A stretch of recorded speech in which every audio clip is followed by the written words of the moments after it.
Hier matin, une opération judiciaire a été menée par la brigade de recherche de Kourou. Les enquêteurs, appuyés par l'antenne GIGN de Guyane et d'autres unités du commandement de la gendarmerie, ont saisi 9 armes à feu et 133 cartouches à l'intérieur d'un domicile au sein du quartier Pariakabo à Kourou. Plusieurs armes longues et des armes d'épaule dont un fusil de type Tika, ainsi que des armes de poing dont un revolver calibre 38 et un pistolet de calibre 9 mm ont notamment été appréhendés. L'homme mis en cause a été interpellé et se trouve actuellement en garde à vue. Celui-ci était visé par une opération judiciaire dans le cadre d'une affaire de violence et de vol, mais la gendarmerie confie qu'elle ne s'attendait pas à ce qu'il y ait autant d'armes sur place. Une avancée pour Ariane 6. Mardi 5 septembre, les équipes d'Ariane Group, du Centre national d'études spatiales CNES et de l'Agence spatiale européenne ESA ont réussi une chronologie de lancement complète d'Ariane 6 sur son pas de tir. Ce test inclut le remplissage des réservoirs jusqu'à l'allumage puis le démarrage du moteur Vulcain 2.1 de l'étage principal pendant 4 secondes. C'est une étape majeure de la campagne des essais combinés. En octobre, le lanceur devra encore subir un test à feu de longue durée de l'étage principal. Les équipes testeront l'ensemble de la phase de vol de l'étage principal. Cette fois, le moteur Vulcain 2.1 devra fonctionner pendant 470 secondes, environ 8 minutes. L'essai contribuera à la qualification apte au vol de l'étage principal. La saison sèche bat son plein et les fortes chaleurs l'accompagnent. Les relevés sur les stations météorologiques du territoire illustrent cela. Selon des données récoltées par le service climatologie de Météo France, le mois d'août 2023 est recensé comme le plus chaud depuis 1967. La température moyenne maximale enregistrée au cours du mois passé était de 33,8 degrés Celsius, avec un précédent record de 33,5 degrés Celsius en 2017.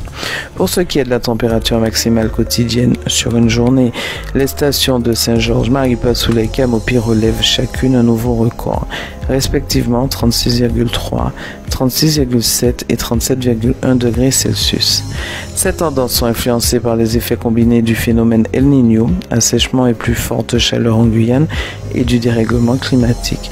Selon une étude des températures sur les stations de référence de Météo France, une hausse de la température d'environ 0,25 degrés Celsius est observée tous les 10 ans de 1955 à 2020.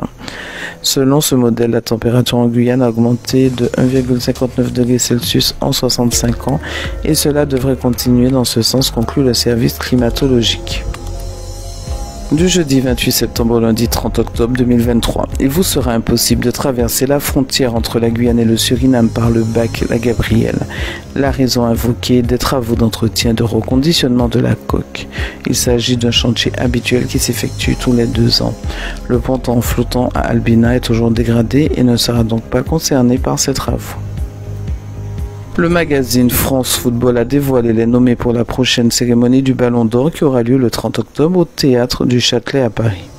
Au niveau féminin, la Martiniquaise Wendy Renard figure parmi les 30 femmes pouvant prétendre au titre de meilleure joueuse de l'année avec 47 matchs, 9 buts et 3 passes décisives lors de la saison 2022-2023. Elle reste une référence. Avec son club, l'Olympique Lyonnais, la défenseur de 33 ans a remporté le tournoi de France, le championnat D1 Arkema féminin et la Coupe de France avec l'équipe de France dont elle est la capitaine. Elle s'est inclinée en quart de finale du mondial face à l'Australie. Chez les gardiens, Mac Maignan, gardien du Milan AC et de l'équipe de France, est le seul gardien français sélectionné parmi les 10 nommés pour le trophée Yashin qui distingue les meilleurs gardiens de but.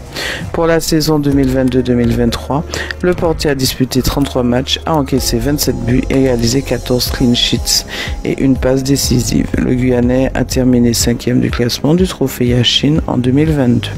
C'est la fin de ce flash, je vous remercie de l'avoir suivi et à lundi sur Radio Mayuri.